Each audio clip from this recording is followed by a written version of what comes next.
خۆی بەخشندەی میهرەبان سڵاو لە بینەرانی کەناڵی ئاسمانی پەیام هەوڵ دەدەین لەم بەرنامەی سۆراغی مێژوودا قسە لەسەر ناکۆکی نێوان مسلمانان بکەین دەپرسین ئایا بە ناکۆکی مسلمانان شارستانەتی ئیسلامی چ زیانێک دەکات ئایا تا ئێستا توانراوە ناکۆکیەکان لەگەڵ بەریەککەوتنەکان یاخود لەگەڵ ڕاجیایی جیا بکرێتەوە مسلمانان بۆچی ناکۆک بوون لەناو شارستانەتی ئیسلامیدا ئایا شارستانەتی ئیسلامی هیچ زیانێکی کردووە بە ناکۆکی نێوان مسلمانان ئایا لە ناکۆکیکردن یاخود لە ڕاجیایی یا ڕیعایەتکردن هەیە تا چەند ناکۆکی لە نێوان مسلمانانی کوردستاندا یاخود بە شێوەیەکی گشتی لە نێوان ئیسلامیەکانی کوردستاندا هەیە بزافی سیاسی ئیسلامی لە کوردستان بۆ نزیکەی نیو سەدەیە دروست بووە بەڵام دەبینین جیاوازی هەیە یاخود جیاوازیەکان لە بواری سیاسیایە یاخود لە بواری فکری و لە بواری فقهی و لە بواری شەرعیایە دەکرێت هەموو جیاوازێکی بوارە فکری و شەرعیەکان بکرێتە جیاوازی سیاسی بەڵام ئایا دەکرێت جیاوازە سیاسیەکان بێتە هۆی ئیختیلاف و بەریەککەوتن لە نێوان ئەم هێزانەدا ماوەیەکی زۆرە لە کوردستان هەندێک لە خەڵکان بە تایبەتی ئەوانەی لە ئاسی کادری وەسیەتی هێزە ئیسلامیەکانان ئەندازەیەک بەریەککەوتن و ناکۆکی بە تایبەتی لە تۆڕە کۆمەڵایەتەکانە بڵاو دەکەنەوە ئایا ئەمە چ زیانێک بە مێژووی سیاسی هێزە ئیسلامیەکانە گەیەنێ ئایا بۆ خۆی ئەمانە ئەچێتە ناو حەزارەتی ئیسلامی و شارستانەتی ئیسلامیەوە لە ئایندا دەرەنجامەکەی چۆنە بین ئەمانە کۆمەڵێت تەوەری سەرەکی بەرنامەی سۆراغی مێژوومانە بە میوانداری هەرێک لە بەڕێزان دکتۆر زریان حاجی توێژەر لە شارستانەتی ئیسلامی دکتۆر محەممەد بامۆکی توێژەر لە فکری ئیسلامی بەخێرن بۆ ستۆدیۆی بەرنامەی سۆراغی مێژوو زۆر سپاس دکتۆر محەممەد ئایا بە ناکۆکی مسلمانان یا بە ناکۆکی ئیسلامیەکان ئیسلام زەرەر دەکات یاخود بۆ خۆی مسلمانان خۆیان دووچاری زیان دەبن بسم الله الرحمن الرحيم الحمد لله والصلاة والسلام على رسول الله صلى الله عليه وسلم گومانی تیانە ناکۆکی هۆی لاوازبوون و ضعیف بوونە کە ئێمە بڵێن ئایا بەو ناکۆکیە لە بینی مسلمانانە هەیە ئاینەکە زەرەرەکە کە ئیسلامە یا شوێن کەوتوەکانی کە مسلمانە ڕاست وایە کە بڵێن هەردووکیان زەرەرەکەن چونکە ئاین وجودی ئاین بە هەڵگرەکانی وێتی ئەوانەی کە هەڵی ئەگرن و خەڵگری پەیامەکەن و خۆیان کاری پێ دەکەن و بۆ خەڵکی کەشی بە خەڵکی کەشی ڕائگەیەندن و خەڵکی پێ ئاشناکەن و بۆ بانگەکەن ئەگەر ئەمان زەرەر بکەن لە نەتیجە ئاینەکەش زەرەری لێەکەوێ بۆیە سێرەکی لە هەر قۆناغێکی مێژووە کە هەڵگرانی ئیسلام پابەند بوون بە ئیسلامەوە یەکدەست بوون یەک ڕیز بوون تەبا بوون لە نێوان خۆیانە ئەمان بوونەتە هۆی ئەوکەوە ئاینەکەش گەشە بکە ئاینەکەش لە وڵاتێکە یا چەندین وڵاتە شریعەتی خوا جێبەجێ بکرێ خەڵک لە سایە بەحەوێتەوە لەبەرەوە من پێم وایە هەردووکیان ڕەبتیان بەیەکۆیە بەڵێ لەو ڕۆوە لە ڕووە نەزەریەکەیەوە ئاینەکە وەکو دەقەکانی خۆی زەرەر نایەنێ کاتێکەوە خەڵکێک لە جێبەجێکردنەکەیە خراپ بەکاری دێنن بەڵام ئەو ئاینەش دوایە کە ئەبێتە کتێبێک و پەڕایەک لە تاقێکا لە مەکتەبەیەکا دائەنرێت ئەگەر خەڵکانێک نەبن لەسەر ئەرزی واقع جێبەجێ بکەن بۆیە قسەی عالمێک زۆر پێجوانە ئەفەرمێ ئەو قورئانی کە بۆ محەممەد هات صلی الله عليه وسلم ئەگەر بەش و قۆناق دانە بەزیایە بۆی لە حرەکەی ژیانە پێغەمبەر و سەحابەکان جێبەجێیان کردایە هەر کتێبێک بووە یەک جار بە یەک نوسخەدا بەزیاتە سەر ئەرز لەوانەیە ئەو بڵاوبوونەوەی ئیسلام کە بەخۆیوە بینی بەخۆیوە نابینی چونکە تەطبیقکردن و جێبەجێکردنەکەی مسلمانان پێغەمبەر سەحابە صلی الله عليه وسلم توانێتی سرنجی خەڵک ڕابکێشێت چ شوێن کەوتوانی کە نزیکی ژیاون چ دوورەکانیش کەواکو ئەم هەڵسو کەوتە جوانیانیان بینەوە لەم ئاینە ڕێک و پێک و ئەوەتە سەحابەکان و خەڵکی لە دەورێ بوون ئاوا شوێنی کەوتون ئەوەتە ئەو وەفدەی سەحابەش کە کۆچەکەن بۆ حەبەشە هەڵسو کەوتی ئەو سەحابانەواکە حتا مەلیکی حەبەشە سەرنجی ڕابکێشرێ و مسلمان ببێ یا مەسلا زۆر کەس دە وڵاتان تر لەبەرەوە من پێم وایە ڕەبتیان بەیەکەوە هەیە یعنی هەم زیانی گەورە لە مسلمانەکانەکەوێ کە شوێن کەوتوەکانن زەرریش لە ئاینەکە ئەکەوێ زەر لە ئاین کەوتنەکە ینی کاریگەری و تەئسیری لەسەر زەوی کەمە بێتەوە نەک خودی ئاینەکە زەرر بێنێ خودی ئاینەکە شتێکی سابت و نەگۆڕا و خوا وعدیداوە نە قورئانە گۆڕێ و سونەتی پێغەمبەرش کۆمەڵ عولەمای گەورە خزمەتیان کردو و پاراستویانە لە زیاد و کەم و ئەوەی کەواکو ناڕاستە جیان کردوتەوە لەوەی کەوا ڕاستە بەڵام جێبەجێکردن و ڕنگدانەوە و کاریگەری و ئیسفادەکردنی مسلمانان و غێری مسلمان لە ئەو جێبەجێکردنی وایە ئالێوا زەرەر دێن بەڵێ مامۆستا پرەنسیپێکی ڕێگە پێدراو هەیە لە ئیسلامە پێوتی ڕاجیایی یاخود ئیختیلاف لە بینی بەتایبەتی زانایانە بۆ خوێندنەوەی دەقەکان چ لە بواری سیاسی بێ فکری بێ شەرعی بێ فقهی بێ ئەمانە جیاوازین ئایا ئەمە لەگەڵ بەریەکەوتنیا لەگەڵ ناکۆکیانە چۆنە بێت لێک جیا بکرێتەوە چکە زۆر جان ناکۆکی شەبێڵن مسلمانانیش ئەوە تا بۆ خۆیان ناتوانانی یەک بن یاخود خوێندنەوەیەک بێ بۆ دوو خوێندنەوەی جیاوازە بێ بۆ دەقێک ئەگە فەرمودەیەک بێ یاخود ئاەتێک بێ کە مەشمول بێ بۆ کۆمەڵێشت لە ساتە وەختێکی جیاوازە یعنی ئەمە چۆن نەکرێت جیاب بکرێتەوە بەڵێ ئێمە بێت دووشت جیاکەینەوە ئەو شتانی کەوا مەحەلی ئیجتیهاد و ڕاجیاین زۆر ئاسایی ڕاجیان تیابی هەرچەند لەوێشە لەوانەیە کامیان زیاتر بەڵگەی دلیلی عقلی و نەقلی یارمەتیەدا ئەویان ڕاستبی بەڵام ڕێگە پێدراوە اختیلاف لە شتێکە کەواکو ڕای جیا هەڵبگری بەڵام شتی وا هەیە کە ڕای جیا هەڵناگرێت کە پێ و تێ مەسائلی ئوسوڵ و مەسائلی عەقیدە و شتە بنەما ئەساسیەکانی ئیسلام لەوێ ڕاجیایی نییە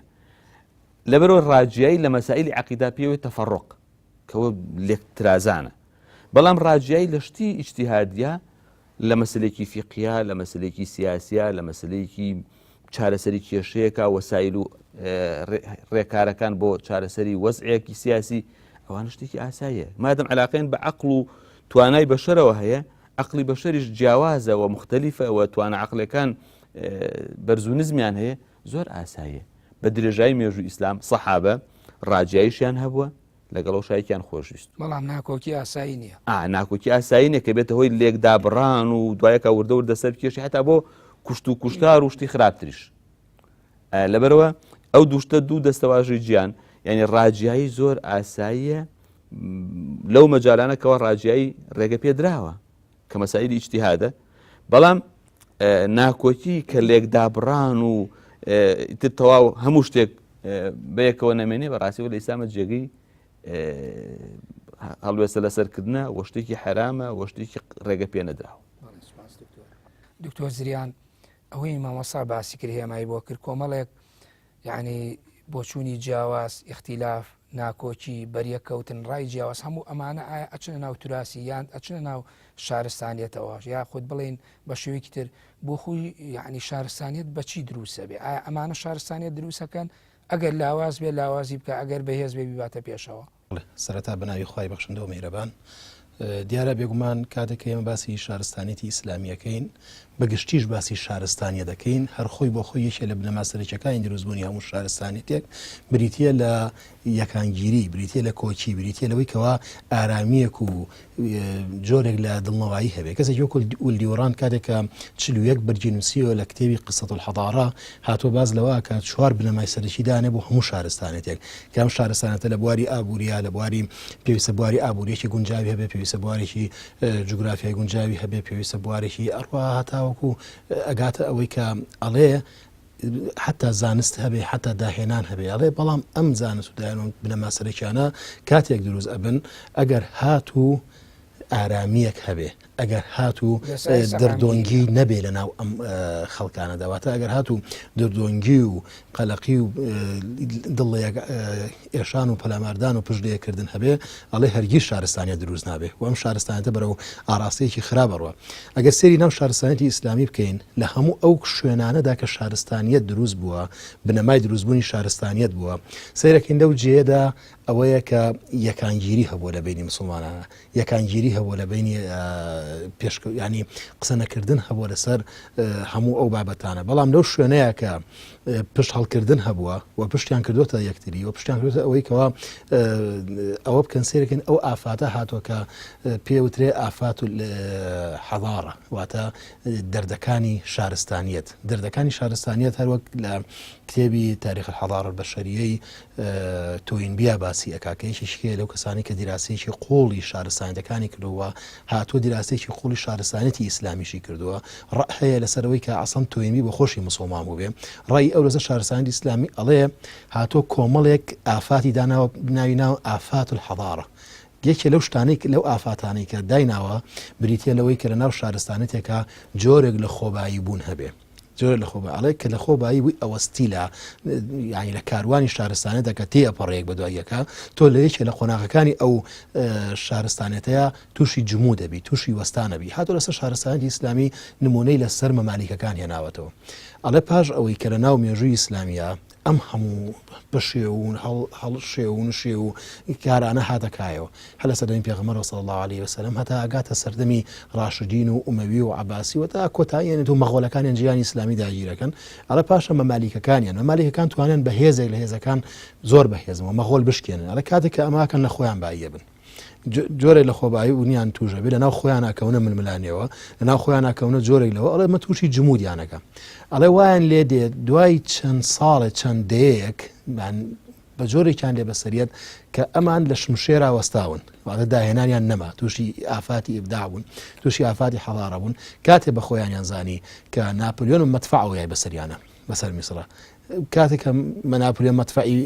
بەسەریانە ئەمان بە شمشێرەوە چوون ڕوبەڕووی ناپلیۆن بووبوونەوانێ هێندە لە ڕووی شارستانیەتەوە دواکەوتن ئەڵێ بۆ یەکێ لەو بابەتانەی کە هەیە لە خۆبایی بوونی تاکەکانە دردۆنجێ لە بین تاکانە کە تووشی ئەم بارودۆ خابن بەڵێ ناو کولتوری شارستانیەتی ئیسلامیش ئەگەر سێریکەین 1400 ساڵ 1300 ساڵ ناتوانین بڵێن 1400 ئەم 1300 ساڵە بە هەزاران نمونەمان هەیە لەسەر ئەوەی کەوا بوونەتە هۆی ئەوەی کەوا دواکەوتنە نێوە شارستانێتی مسلمانانە دروست بێت لە دواکەوتن ئایا شتێکە ناوی کەوتنی شارستانیەت بێ شارستانیت ئەکەوێت بەڵێ بێگومان شارستانێتیش هەر وەک هەموو چینەکانی تری کۆمەڵگە هەموو دیدەکانی تری ناو کۆمەڵگا بۆ شارستانیش تووشی کەوتنە بێ بەڵام شارستانە دەکرێت هەڵبسێتەوە جارێکیکە شارستانێتی ئیسلامیشێک بۆ لەوانەی کە لە ڕاستیە لە سەدەیەک لە سەدەکانە تووشی کەوتن بووە تووشی ئەوە بووە کە بکەوێ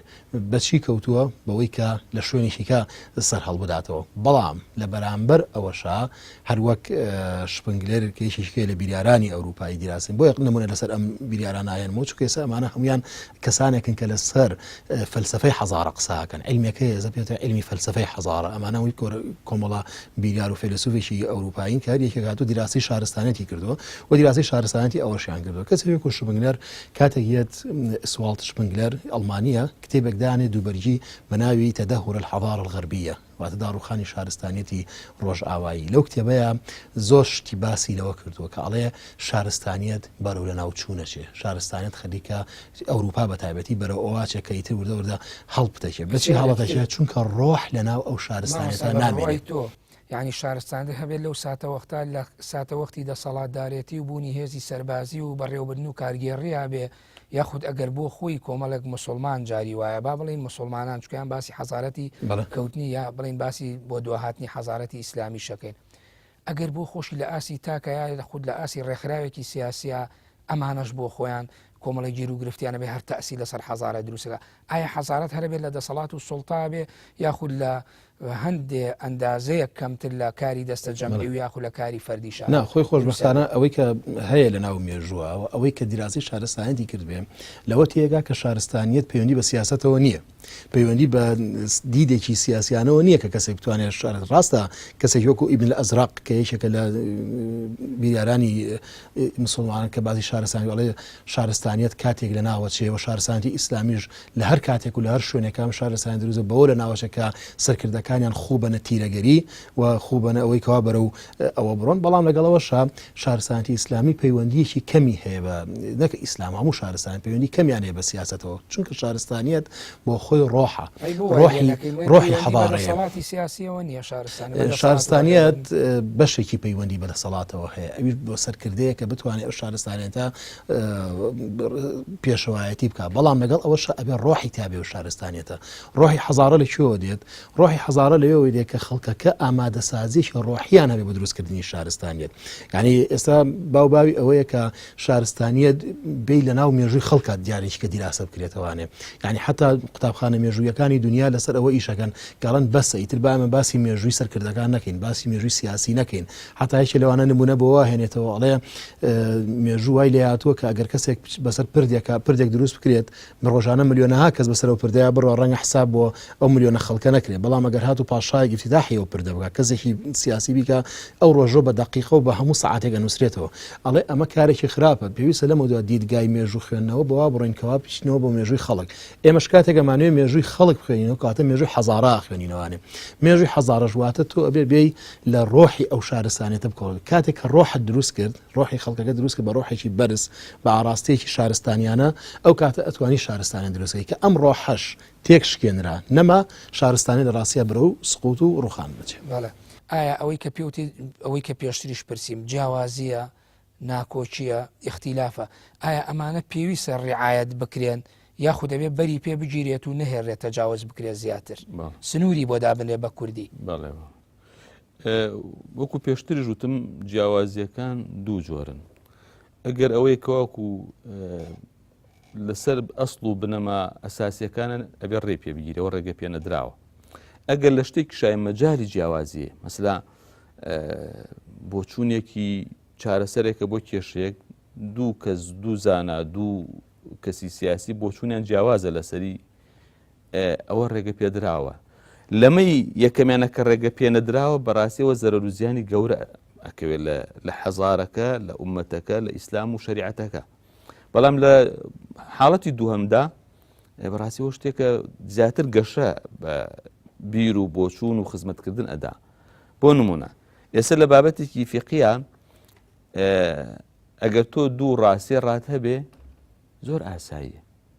بەڵام دەربارەی خوا دەربارەی قیامەت دەربارەی پێغەمەر و نبووەت ئەمەیان جیاوازی تیا مشکلە دروستەکە یعنی سەرێکێک پێی وابێ ئەم پێغەمەرە ئێمە صلی الله عليه وسلم پێغەمەری ئەخیر زەمان نیە پێغەمەری تر دوای ئەو دێوەکو قادیانەکان ڕایان وایە ئێمە ڕێگە پێ نەدراوە من نابێ بەڵام لە خوێندنەوەی دەقێکی قورئانە حتاوەتە لە قیراعاتە جیاوازی هەیە ئێمە حەو قیراء ئەو دە قیراء ئەو چوار دە قیراء ئەمان هەیە یعنی ئاەتی وایە بە دوو سێ شێوە خوێنێتەوە کەلیمەی وایە بە دوو سێ شێوە بە چوار شێوە خوێندرێتەوە باشە ئەمە مشکلە دروست ناکە بەڵام لەسەر ئەمەکەوا بڵێیت وەڵا ئەم قورئانە سوورەتێکی نوقسانە یا سوورەتێکی هەبووە نەهێن لێ زیاد کراوە ئەمە بەڕاستی کێشە دروستەکە بۆیە هەر بە کورتی ئەڵێم جیاوازی بیر و بۆچوون لەو شتانە کە جیاوازی هەڵئەگرێ ئاساییە بەڵکو خزمەتی شەکاوە یعنی ئێستا تۆ لە قەزیەکە دوو ڕاستی ڕاتە بێ جاری وایە ڕای یەکەمیان بۆ قۆناغێک ناشێ بەڵام بۆ قۆناغێکی کاشێ لەوێ ئەگەر هەر یەک ڕابۆکو لە خەڵک دەست و پێ بەسرێ هیچ مەجالێکی نامێنێ بەڵام لە مەجالی عەقیدە و ئیمانە ئەوەی تیانێ لە مەجالە ئوسولیەکانە بنەما ئەساسیەکانە ئەوەی تیان نییە تێگەی ینی ببوورە مامۆستا یعنی ئەمە لە ڕووە بڵێن لە ڕووی مەسائلی شەریعەت و بیرروباوەڕی ئیسلامی و فقهی ئەگەر ئەمە تەجاوز بکە بۆ نەبۆ جیاوازی سیاسیە ئەو زۆر جار ئەوەی بەتایبەتی لە ڕابوونی ئیسلامیە بژافە ئیسلامی هاوچەرخەکان پەیڕەویەکەن یاخود خەریکی یعنی ناکۆکی یا خود جیاوازی سیاسی و حیزبی ئایا بۆ خۆی ئەکرێ ئەم دوانە تێکەڵ بکرێ یاخود دەبێمانە جیاواز نا زۆر ئەسڵ ئەوەیە کە ئیسلامی بە یەکۆ بن یەک کار بکەن پێکەوە بن دەسە جەمع بن چونکە کە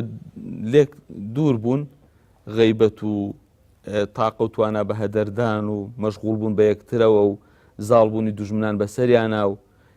شتی نەفسی هاتنە ناو قەزێکەوە هەموو شتانە ڕوئەدا لە کاتێکە یەک ڕیزی و یەک سەفی هێزیانەداتێ توانایانەداتێ میلەت ومەتەکە سیقە و متمانەیان پێیەکە دوژمنان ناتوان زاڵ بن بەسەریانە ئەو کیان و دەوڵەت و دەسەڵاتش ئەگەر هەیان بوو لە بین ناچێ چکە زۆر جار مسلمانان گەشتونەتە ئاسیەوە دەوڵەت و سوڵتە و سەڵتەنەت و خلافەتیان هەبووە خلاف و جیاوازی لە بینی بردو مامۆستا ئەمەش ئەو حکومەی بەسرادرێت کە تۆ پێشتر باسی کرد هەندێک جیاوازی یا ناکۆکیە بێ ڕێی پێ نەدرێ ئەگەر ئەم جیاوازیە هەبێ بۆچی بەڵێ مەسا بۆ نمونە لە باسی سیاسەتا پێغەمبەری خوا فەرمی صلی الله علیه وسلم ئەگەر ئێوە دەوڵەتێک و دەسەڵاتێک بوون خەلیفەیە سەرۆک دەوڵەتێکتان هەبوو کەسی ویستی منازعە لەگەڵ ئەم ڕئیس دەوڵەتا بکە ڕێگەی پێ مەدەن حتا ئەگەر بگاتە کوشتنیشی بۆ چکە نابێ ئەو دەوڵەتە لە بین بچێت کابرایکی تر دیە بۆ شتی نەفسی خۆی ئەو وەزعەتێکەدا زۆر آخر ئەوەی کە لەناو با بڵێم ترادیسیۆنی ئیسلامیانە و مێژووی ئیسلامی قسەی لە سەکرێڵێ ئەم جیاوازیانە هۆکارن یاخود فاکتەری دەوڵەمەندبوونی ئەم ئاینان وە خوێندنەوەی جیاواز فرێ پێدا مامۆستا وتم وایە نامە بەسم ببوورە مامۆستا ئەوە یعنی ئەی بوو بوارە سیاسیەکەش ئەمە دروست نەبێت بۆ بواری سیاسیش دروستە یعنی سم عەرزم کردی ئەگەر لە فقیا خوێندنەوە بۆ ئاەتێک و فەهمی حکم لی دوو جۆر فەهم هەڵبگرێ لە سیاست ئەولە هەڵەگرێ بەڵام نابێ ئەوە لێک دابڕان بێ بۆ نمونە یعنی سەحابە وەکو سیاست و دەوڵەتداریان کردووە ڕێگە دراوە کابرایە بۆچوونی وایە ئەم کێشەوە چارەسەر بکرێ ئەوی کەیان ڕای نەوعێکیکە بۆ نمونە عومەری کوڕی خەتاب لە سەردەمی خۆیان هەندێک لەو قەبیلانە وتوانە ئێمە ئەو پارەی لێمانە سەردێ وەکو سەرانە نایدی بەڵام بە ناوی زەکات و ئەیدی عمەری کوڕی خەتاب ڕازی بووە بەو پێشنیارە ها خۆمە قسێکی سیاسی ینی هەڵسو کەوتێکە تەعاملێکە هەتا پێغەمبەر صلی الله علیه و سلم وای نەکردووە بەڵام وەڵێ بێعەقڵ ئەمانە هەر ئیشەکەی هەم مهم ئیشەکە جێبەجێ بکرێ لەبەرەوە لە سیاست هاتووام لەم زیاتر مەجالی ڕاجیایی و بۆچوونی جۆرا و جۆر هەیە بەڵام نەگاتە ئەوە ئیشەکە لێک بترازێ یعنی بێ ئەساسی ئیشەکە کار و پرۆژەکە ئەگەر پرۆژەیەکە نەگەشتوتە دەوڵەت پرۆژەکە بەرەو دەوڵەت بوو نەچێ یا ئەگەر دەوڵەتەکە قائیمە و هەیە لێک نەترازێ تێک نەچێ خراپ نەبێ زەرەر نەهێنێ بەڵام لە خواری ئەوە زانایان سیاسیەکان بیرمەندەکان بۆچوون و تەحلیل و دیراسیان بۆ قەزەکان جیاواز بێت شتێکی زۆر ئاسایی بەڵێ سپاس دکتۆر زریان ئەگەر ئەو پرسیارەی پێشووتری مامۆسا بۆ تۆش بەدیوێکی تا بۆ ناو شارستانیەتی ئیسلامی و مێژووی ئیسلامی دووبارە بکەمەوە یعنی ئایا لە ناو شارستانیەتی ئیسلامیەوەی تۆ پێشتر نەقدی ئەوەت کردکەوت بەهۆی ناکۆکیەکانەوە نەیارەکان زاڵ بوون بە تایبەتی نمونەی سەردەمی مەمالیکەکانت هێنایەوە باشە مسلمانان توانیویانە لە ناو ئەمان ناکۆکیەکان لەگەڵ ڕاجیایەکانە یعنی لێک جودا بکەنەوە بەڵام ناوبڕێ وەرگم دوای ناوبڕەکە وەڵام بەرەوە بینەرانی بەڕێز و خۆشەویست ناوبڕێکی کوروەردەگرین و دەگەڕێنەوە وڵاتە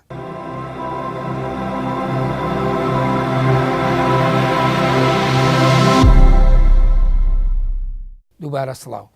دکتۆر بەر لە ناوبڕەکە پرسیاری ئەوم کرد ئایا ئەو جیاوازیە یاخود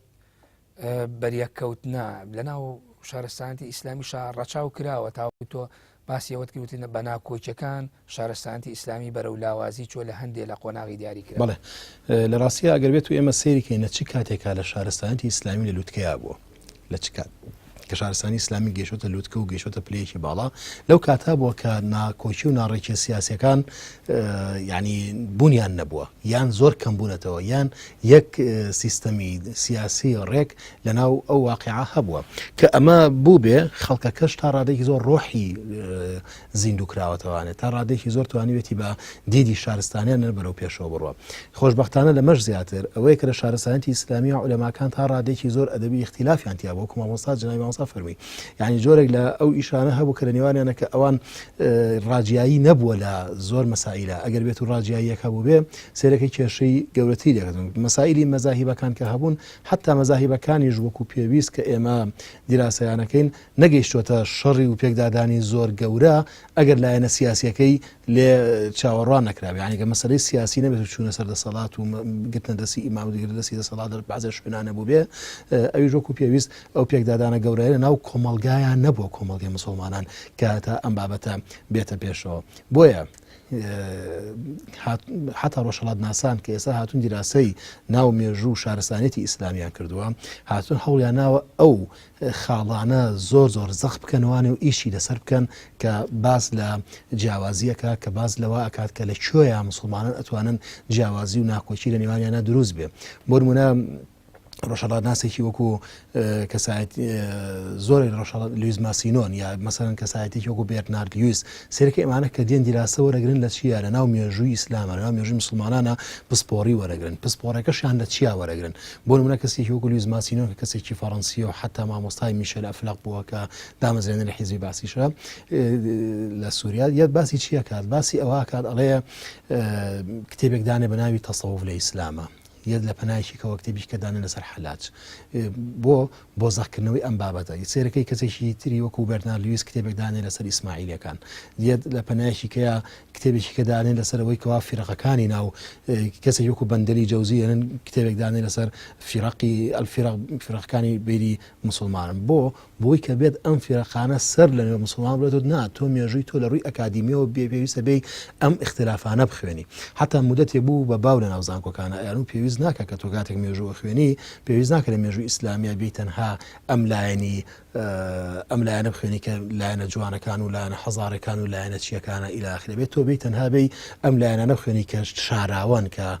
بۆچی بۆی کە ئەمە وەکو فیتنەیە کە زیندوو بکرێتەوانێ کە ئێستا هێندەی تر مسلمانانی پێ بەرەو ناوە بڵێ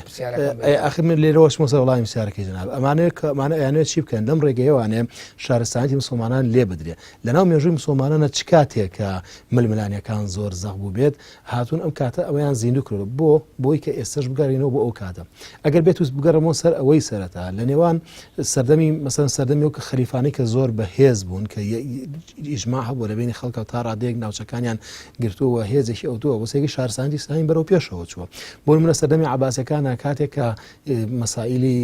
زۆر یەتە پێشەوە ئێرانەکانیانە پێشەوە مەسائیلی شوعبی وەکو پێویست باز ناکرێت سیرەکەی سەردەمی ئەبوو جەعفەری مەنسوورە شارستانیتی ئیسلامی وردەوردە پێشەکەوێت سێگە سەردەمی هارون ڕەشیدا جارێکی کە شارستانی لەگاتەوە قیمە دوای ئەو سێرەکەی پێشتر لە سەردەمی ڕاشدینەکانە کاتێک کە ناکۆچی کەوتە نێوان مسلمانانەوە لە سەردەمی عوسمانی کوڕی عەفان وردە بە دواوە سێرەکەی کێشەکان چۆن زەق بوون و مسلمانان چیانێ فتوحاتی ئیسلامی حتا شارستانیتی ئیسلامی لە سەردەمی ڕاشدینە بەرەو دواوەڕۆی حتا وەکو سەردەمی ئومەویەکان هاتەوە دکتۆرەکرێ بڵێن ئەمە هەموو ناکۆکیەکان بکەینەوە ئەستۆی سیاست یاخود لە جیاوازی بیر و ڕاکان هەبوو ئایا ئەکرێن ناکۆکیە سیاسیەکان تێکەڵ بە ناکۆکییان یاخود من وەکو بۆ چوونی خۆم پێم وایە کە ناکۆکیە سیاسیەکان هەمیشە بوونەتە هۆی ئەوەی کەوا ناکۆکیە فقی و ناکۆکیە شەرعەکانیش دروست بکە پێم وایە کەوا سیاست بۆتە هۆی لێکترازاندنی زۆرێک لە لایەنەکان لەناو مێژووی تراسی ئیسلامیدا کاتێک کە مسلمانان بەخۆیان سیاسی ئیسلامی هاوچەرخەکانش ڕاستە بێگومان ئەوەش بۆ خۆی ڕاستە ئەگەر هەڵوێستی سیاسیەکان نەبێ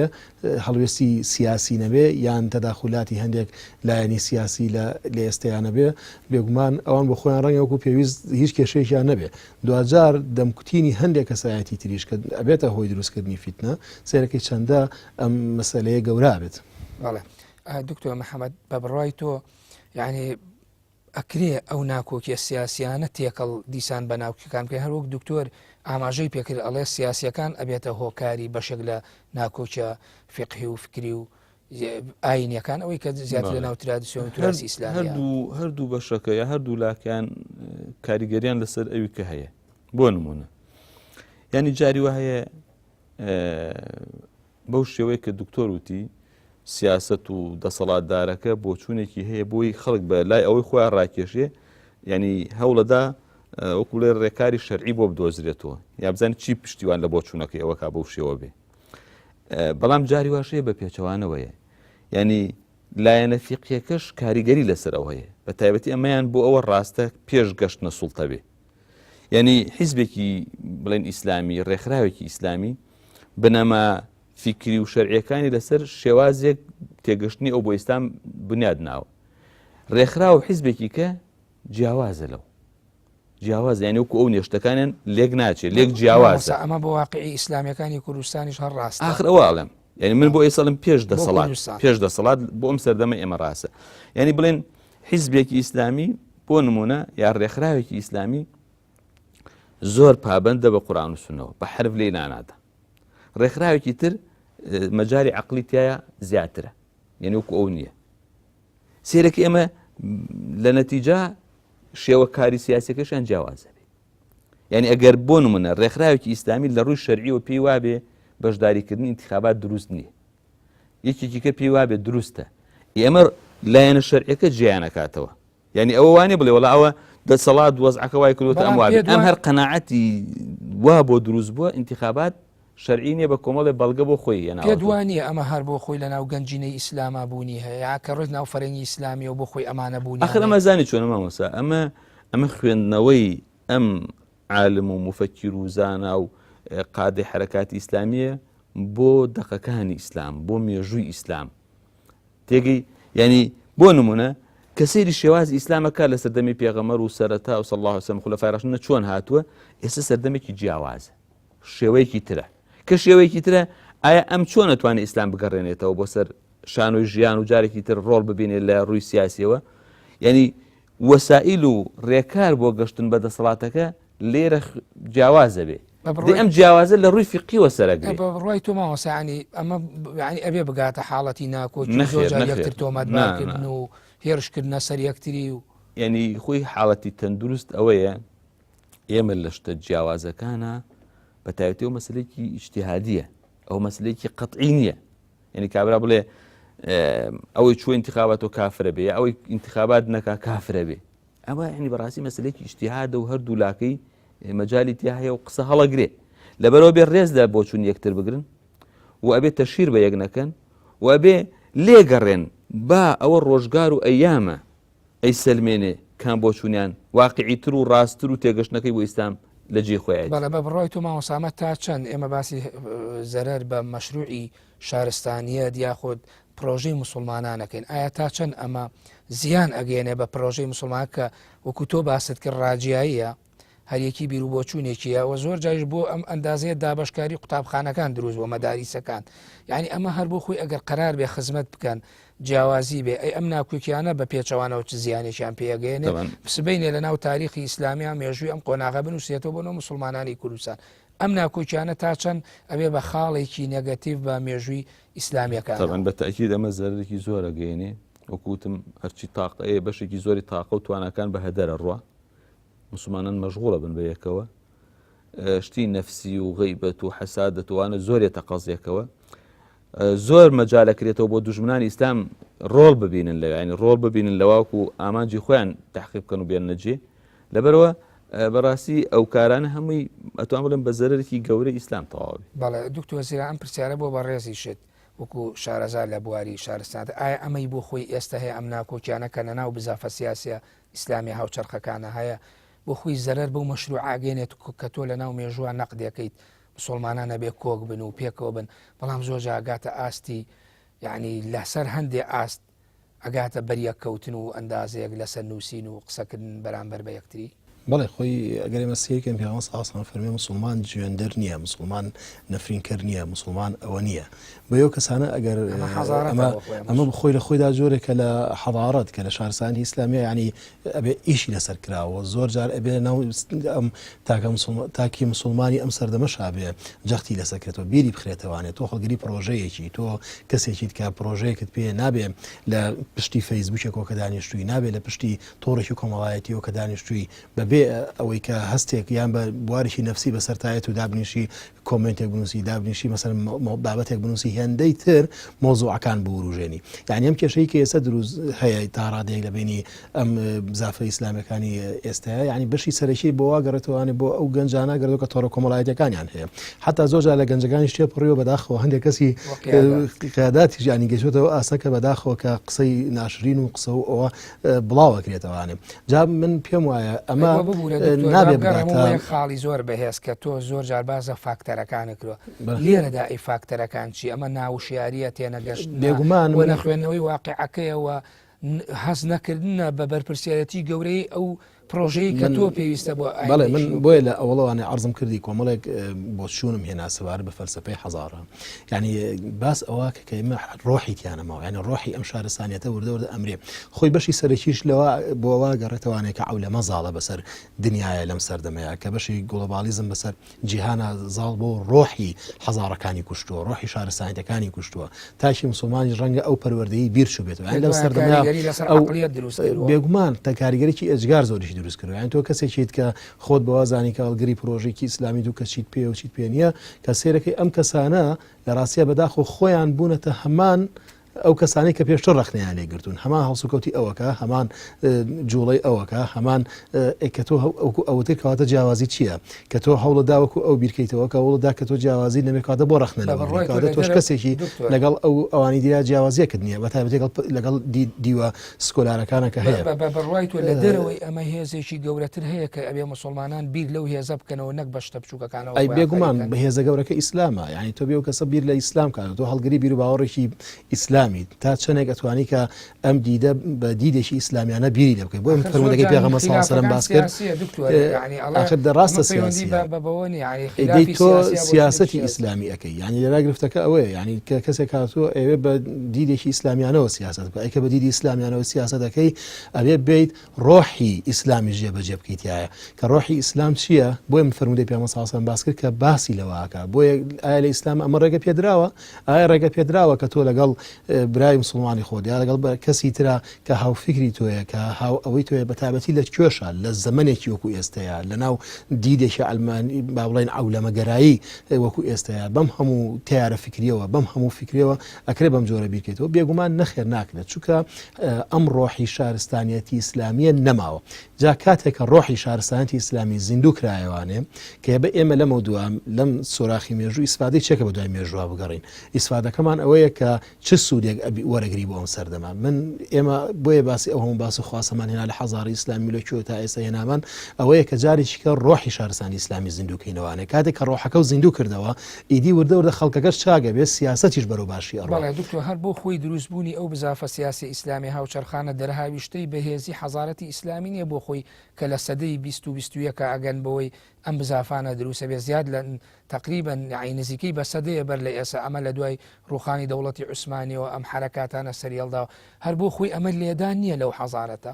نا هەر خۆی بێگومان کاتێک کە حەزاری ئیسلامی لە ناوچێ بەرە و ئاراستەیەگەڕەوەکە ئەڕوخێنرێ و ئەو هەموو سیاسەتە قورسە ئەکرێت لە بینی سراعی نێوان شەرق و غەربە هۆکسمۆڵ ئیندکتۆر ناوی ناوە the clash of civilization یعنی صدام الحضارات پێکدادانی شارستانەکان سیرەکەی هەر لەوێەوە سەرچاوە ئەگرێ کە ئەم شارستانێتە ڕوخێنرا تاکی مسلمانە بێ خۆی لەبیر کات ئەبێ ئەوەی لەبیرە ئەی چۆن توانی تۆ زیندوو بیتەوە سێرەکەی ئەم گروپانە دروست بن گروپی ڕابوونێکی نوێ دروست بن کە بتوانێت برسیاتی لەسەر هەموو تاکێکی مسلمانە هەر کەسێک خۆی بە تاکێکگەسان من یەکەم جار ناڵێم سەرکردایەتی سیاسەکان و چۆچ و ئیلا ئاخری سەرەتا هەموو تاکێکی مسلمان لە بەسیترین کەسەوانێ کە خۆی بپارێزێت لە هەموو ئەو گرفتانە هەموو ئەو ململانیانی کە کەوتونەتەوانێت ئەگەر ئەتوانێت خۆی بپارێزێ و ڕۆحی خۆی بەرزکاتەوە دووەم شت ئەوەیە کە گەڕانەوەی بۆ خوێندنەوەیەکی واقعیانی شارستانێتی ئیسلامی تا ئێستا وەکو پێویست بەداخەوە منەڵێم حتا بە زمانی کوردیش کتێبێکی ئەو توی بەهێزمانە لەسەر شارستانێتی ئیسلامی کە باسی شارستانێتی ئیسلامی بکە کە باسی مێژووی شارستانی ئەو لایەنە جوانی شارستانی ئیسلامی وەکو پێیزڕۆن کردبێتەوانێ تا ئێستا بەرنامەیەکی وردمانێن لەناو شارستانی ئیسلامی تا خەڵک بزانێ مامەڵەی خەڵکی چۆن بوو لە شار ژیانی کۆمەڵایەتیان چۆن ئەوەی کێمەمانە بەزە و دراسانن کە ڕۆژهەڵاتناسان بۆ ئێمەیان کرد و زۆرجار کراوە بە کوردی و خەڵکی ژوان ڕاهاتەوە کە شارستانی ئیسلامی بەو دیوەیە 100 ساڵە ئیش لەسەر ئەوە ئاکرێت لەناو ئەم مەنتیقەیە چۆن نتوانی ئەمە بکەی تا ڕۆحەکە زین کە ڕۆحە زین کردەوە بێ ئەو دیدەش لەناو خەڵکە بسەڕێتەوە بەڵێ مامۆستاگەرێمە لە ڕوانگەی بەرپرسیەتی ئیسلامیانەوە ئەندازەیەک مامۆستا لە ڕوانگەی بەرپرسیەتە مێژووی و شارستانێکەوە ئاماژەی پێکرد ئەی ئەو بەرپرسیەتی ئەخلاقی کە ئاین فێری خەڵکی ئەکا فێری ئەوەیەکا پێکەوە بژین برابن بەریەکەوتن نەبێ یعنی ئایا تا چەند ئەم مەسئولیاتە ئێستا بۆ واقعی ئێستای مسلمانان لە کوردستان پێویستە تاوەکو ئەوەی کە پێی ئەوتێ بەرپرسیەتی بەرامبەر بە حەزارەت و لاواز نەکردنی و ئەم حرەکات و بزافە ئیسلامیانە کە دەرهاویشتەی پێشکەوتنی حەزارەتی ئیسلامی و زیندوێتی و دەوڵەمەندین بۆی لاواز نەبن ئێمە وەکو مسلمان بەڕاستی پێشە مشتێ بێ بۆ دەقەکانی قورئان و سنت بگەڕێنەوە کە چی بە ئێماڵێ ئێمە لە دەقەکانی قورئان و سنتە هەردوو دیوەکەیە بینین ئەمرمان پێکا بە وەحدەت و یەکریزی و جیانەبوون و ئەشمان ترسێنێ لە ڕاجایی و تەفەڕق و لێکدابڕان و بەرێککەوتن قرآن فرمي وأطيعوا الله ورسوله ولا تنازعوا فتفشلوا وتذهب ريحكم يعني بجوي خوا بيغمر كانوا وحدة تكلي ودس بيكا ولا تنازعوا نزاعة بو دروز نبيه فتفشلوا وتذهب ريحكم إمام الرازي تفسيري جواني فتفشلوا وتذهب ريحكم أفن فتفشلوا لاوازوا به زبن وتذهب ريحكم دولة دا صلاتك تعنامين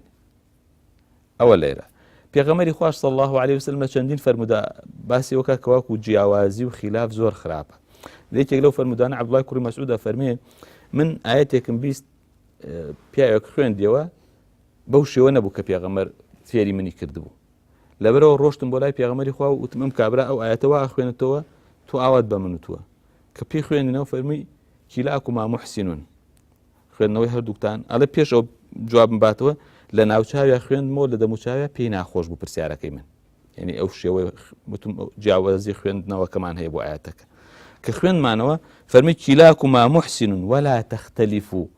فإن من كان قبلكم اختلفوا فهلكوا رواه أحمد هەردووکتان باشە خوێندنەوەکەتان خلاف و جیاوازی دروست مەکەن لە نێوان خۆتانە گەلانی پێشەوە خلافیان بوو لە ناو چوون لە بین چوون بە هیلاکا چوون دەسەڵاتەکەیان نەما لە بەرامبەریشدا کە سەیری مێژووشەکەین هەر کاتێ وحدەت و یەکڕیزی بوو بێ بۆتە مایەی سەرکەوتن و دەسەڵات و بەرەو پێشچوونی ئیسلام و ئەمن و ئاسایش لە وڵاتە و جێبەجێکردنی شریعەت. ئەوتا مەوسوعی بەریتانی ئەڵێ سەلاح الدین ئازایەتەکەی لەو بوو کە توانی میزانی قوا لە ساڵحی خۆی بشکێنێتەوە، توانی ئەو جیاوازیە لە ناوی مسلمانانە هەیە، ئەو پەرتەوازی لە ناو هێزە ئیسلامیەکانە هەیە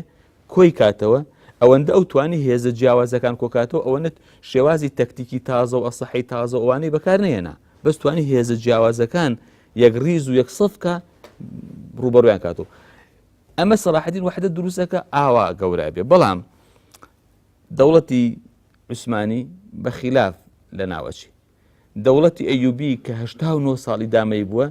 سەلاح الدین ئەو پیاوە گەورە بووە، دوایی براکانی و کوڕەکانی و کوڕەزازاکانی جیاوازی ئەوان واکە و دەوڵەتە لە نێوەچی. دەوڵەتی ئەندەلوس کە 800 ساڵ ئیدامەی بووە بە جیاوازی ئومەراکان کە هەر یەکە منتیقێکی بەدەسوبە لەگەڵ حکومەتی مەرکەزە بەوە لە ناوچوون. بۆ ئێستا هۆکاری ئەم جیاوازیە چییە بە بڕوای تۆ؟ ئەمە نەبوونی وشیاریە یاخود بەشێکی بەرپرسەکان بەرپرسن لەمە، یعنی هۆکارەکەی چییە؟ خۆ ئەمەش سبەی چێتە ناو ئەو مێژۆ کە ئێستا تۆ وەکو ئەڵێ بابایەکی ئیسلامی ڕەخنەیەگریت. بەڵێ وەڵا هۆکارەکەی چەند شتێکە بە قەنعاتی من. یەکەم پابەند نەبوونە بە ئیسلامەوە کە ئەو خەڵکە پەروەردە و تربیەکی ئیسلامی نەکراوە کارانەیەەکە، بەشێکی خەتای سەرکردە و بەرپرسەکانە کە وەکو پێویست هەڵوێست و مۆقی وەرناگرن لەو هەڵانە کە سەرەتا دەست پێەکە ڕێی لێ بکن و ئیجراعاتی لەگەڵا بکەن و نەسیحەت بکەن و ئەوەی کە پێویستە لە ڕووی دینی و لە ڕووی ئیجراعاتەوە لەگەڵ مەوزوعەکە بیکەن. بەشێکیشی بەڕاستی دوژمنانی ئەم میلەتەش ئەم ئیسلامەش دەوریان هەیە. ئێستا ئەو باسی پەیجەکرێ، ئەو پەیجە کۆمەڵایەتیانە کە زۆر شت ئەکا و بڵاوکاتوە. من قەنەعەتماتە یەکەم ژمارە ئەوانە کە قسە ئەڵێن و شت ئەهوروژێن و ئەم باسە ناخۆشانە ئیسارەکەن ژمارەیان زۆر نییە بە چاو خەڵکە موسڵمانەکە، ینی زۆر مەحدودن بە پەنجەی دەستە ژمێری. ئەوە یەک. دوو، هەندێک لەو پەیجانە دروستکرا و ساختن، ینی بە ناوی لایەنە ئیسلامیەکان و دروستکراوە یان بە ناوی کەسایەتێک و دروستکراوە دوورە لە ڕاستی. سێ، بەڕاستی هەندێک لەو کەسانە خۆیان نەخۆشن، ئەو ئەفرادانە ئەو کەسانە شتانەکەن نەخۆشن. ینی ئێمە لە هەندێک کۆبوون و مناسباتە لەگەڵ برایانی ترا کە دانیشتوین بۆ چارەسەریوانە سێرەکەی نەفەری وهەیە چەندین جار ئاگاداری شەکرێت و هەر وەزعەکە نایێنێ. ماوەسا تۆ ئێستا وەکو بەرپرسێک باوەکو بەرپرسی ئەمەیان ڕوبەڕوو بکەم، ڕاستە توێژێرێکی لە بواری فکری ئیسلام، بەڵام تو ئێستا لە ناو هێزێکی سیاسی ئیسلامیە بەرپرسایەتیت هەیە، یعنی ڕێکارەکانی ڕێگرتن لەمانە بە بڕوای تۆ بۆ چییە؟ بۆی سبەینێ لە ئایندا مێژووی ئێمەوە مێژووی مسلمانان و ئیسلامیەکان نووسرایەوە لە کوردستانە مێژوویەکی درەوشاوە بێەوە پێکەوەی بێەوە ئەو ڕەخنەیی کە ئێستا ئیگری لە ڕابرد و سبەینێ لە ئێستای تۆ نەگیرێت. وەڵام من بە قەنەعەتی من سێ خاڵ زۆر گرنگە. یەکەم بەرپرسیارەکان بەرپرسانە مامەڵە بکەن لەگەڵ مەوزوعە، یعنی سیاسەتکردن و ئەو شتانە نەبێ بەڕاستی دەستخەنە سەر برینەکە و عیلاجی بکەن. هەر کەسێ لەگەڵ برایەتی ئیسلامی و لەگەڵ وەزعە ئیسلامیەکە مخالفە و پێچەوانە و زیانی لێدا هەر کەسە و هەر پۆسێکیە دوای نەسیحەتکردن و ئاگادارکردنەوە ئیجراعاتی لەگەڵا بکرێت چاک نەبوو. دوو، بڵاوکردنەوەی هۆشیارێکی ئیسلامی، پەروەردەیەکی ئیسلامی ئیمانی کە ئەو خەڵکانە بەڕاستی تێبگەێنن لە گوناه و خەتای ئەم ئیشە. یعنی سە لەوانەیە پێغەمبەری خوا زۆر جوانە فەرمێ سەڵسەڵ فەرمێ جاری وایە یەکێک وشەیەک ئەڵێ ئەچێتە بنەوەی جەهەنەم لە خراپە، یا وشەیەکی چاک ئەڵێ چەند پلە بەرزە بێتەوە لە باشدا. ئەوە ئەمەیە کابرا جارەوەی بەیە قسە نەفرێک کۆمنتی ئەنووسێ یەک مشکلی گەورە دروست دەکات. بەڵام تۆ بەرپرسیارەتە سیاسیەکە کە بە کورتی وەڵام بێتەوە بچمە لای دکتۆر بۆ دوام. بەرپرسیارە سیاسیەکە ئەوەیە ئەو لایەن و کەسایەتی ئیسلامیانە کە کاریگەریان لەسەر ساحە و خەڵکەکە هەیە بەڕاستی بە جددی بێنە سەر خەت و ڕێگە نەدەن کەس ئەم زەحمەت و ماندووبوونەی دەیان ساڵە خەڵک کێشاوەتی بۆی کەەوە ئەم وەزع ئیسلامیە گەشتۆتە ئێرە بە قسەی چوار خەڵکی نەزان و نابەرپرس لە بین بچین. بەڵێ سوپاس دکتۆر زریان بە دیوەکەی تریارۆک و دو پرسیار بۆ بەڕێزی شت ئەگەر یعنی ئەو ڕێکارانە کامانن کە پێویستە بگیرێتە بەر بۆ ئەوەی کە بەڕێزی شدوەکو دکتۆر یعنی نەقدی ڕابردووی پێەکەی لە حەزاراتی ئیسلامیان نەقدی ئێستا ئەندازەیە کەمتر یا ئێستا ئێمە خۆمان لەناو واقعەکانە ئاژین بۆی کە سەرکۆنەی ئەوانی پێشی خۆمانەکەی لە ئایندا سەرکۆنەی ئەم قۆناغە نەکرێت و ئەو فەرهەنگەوە ئەو حەزارەتە کە لە قۆناغێکە ئەگەر سبەی نەبێتە مێژوو بنووسرێتەوە یعنی مێژوویەکی وابێ کە نەوەکانی ئایندە سوودی لێوەربگرنەک پشت بکەنە ئەم قۆناغی ئێستا. بەڵێ لە ڕاستیە ئەگەر ئێمە سێری ڕابردوو بکەین ئەتوانین داهاتوی پێڕۆشم بکەینەوانێ ئێمە بۆیە ڕابردوو ئەخوێنین و بۆیە مێژوو ئەخوێنین چکە ئاوێنەیەکە کە لە ئێستای خوێنی بۆی داهاتوی خۆتی پێڕۆشن کەیتەوانێ جا ئەگەر هاتو من هەمان ئەوانەی کە لە ڕابردووە کراوە دووبارەم کردوانێ مانای وایەکەوە هیچ سوودێکم لە ڕابردوو وەرنەگرتەوە و ئاسڵەن ئەو ماندووبوونەش پێویست نەبوو کە بیکەم بە خوێندنەوەی ڕابردوو چیرۆکێکم خوێنایەتەوە ڕەنگە چیرۆکی ڕەنگە ئیسفادەی لێ بکەی گەر بخوێنیتەوە ڕەنگە باشتر بووایە بۆیە لە ڕاستیدا ئەوەی کە گرفتی سەرەکیە ئەوەیە کە ڕۆحیەتی وەکو دووبارەی سێبارەیە کەمەوانەیە ڕۆحیەتی ئەم شارستانەتە لە بینی تاکانی مسلمانە جارێکی کە زیندوو بکرێت و هۆشیار بکرێنەوانێ یعنی من شتێکی خۆشم خوێنەوە یەکێم ڕۆژانە ئەڵێ زابتێکی گەورەی جوولەکە ئەگەڕێتەوانێ لە ئیشەکەی دانیشێت لە ناو کۆمپیوتەرەکەی داگەچێن لە تۆڕی کۆمەڵایەتە ناو پەیجە ساختەکەی خۆیەوانێ قسەیەکی بە وەکو کەسێکی با بڵێن شیعە مەسەب قسەیەک بە کەسێکی سونە مەسهەب ئەڵێ و دانیشێت دەکات بە مەشروب خواردنەوە بۆ خۆی کاتێک کە ئەو دانیشە خەریکی ئەما بێت سێرەکە هەزاران کۆمنت دێنە خوارەوانێ بە دیار دیار ئەو قسەیەوە کە کردوێتی و ململانێکی گەورە و زۆر قۆڵی دروست کرد لە کاتێکە خۆی لەمەوە بە خۆی دانیشتۆ گاڵتەیان بێگەوە پێیجەکەی داخاتەوەوانێ و ئەنوێ لە ڕاستیدا ئێمە بەهۆی ئەولەمەوە کاریگەرێکی زۆر گەورە لەسەر منتیقەیە و کاریگەری زۆر گەورە لەسەر هەموو تاشەکەیە کە ئەم کەسە خۆی لەبیر بکە و هەمیشە ململانێ و گرفتێکی زۆر لە نێوانیانە دروست ببێ ڕێگری لەمە بە کورتی من ماوەی بەنامەکەم بەڵێ پێویست بەوەیەکەوە کەسەکان خۆیان هۆشیار بنەوە و بەردەوام لە ناو کەناڵە ئاسمانەکانی وەکو ئەمی جەنابتان وەکو کەناڵەکانی تر و شوێنی تر ئەم بەرنامانە تەوعیە بکرێن وەسەرکردەکانیش بۆ خۆیان ئیسلامیەکان ئەمە مامۆستا لێرە بەڵێ من ئەڵم کە پێش هەموو شتێ لە بینی خۆیانان ڕێک بن ینی پێش هەموو شتێ خۆیان شوگاگە سەرکردەکان ڕێک بن خواری شۆرە ڕاستیە ڕەنگە ئەو ڕنگدانەوەی زۆر نەبێ و چاوپۆشی بکرێت لە هەندێک لە مەسائلە خلافەکان بۆی کەوا ئەم جیاوازی قوڵ نەبێتەوە سبێنە نەگاتە ئاستی گەورەتر. بەڵێ زۆر سپاس بۆ دکتۆر زریان حاجی توێژەر لە شارستانتی ئیسلامی سپاس بۆ دکتۆر محەممەد بامەکی توێژەر لە فکری ئیسلامی جارێکی تر سپاسانەکان لە بەرنامەی سۆراغی مێژوو ئامادەبوون. بەڵێ بینەرانی بەڕێز و خۆشەویست بەم شێوەیەتمە کۆتایی سۆراغی ئەم جارە تا سۆراغێکی تر بەخۆی گەورە و میرەبانتان دەست پێرم خواتان لەگەڵ کاتێکی خۆش بۆ هەموو لایەک.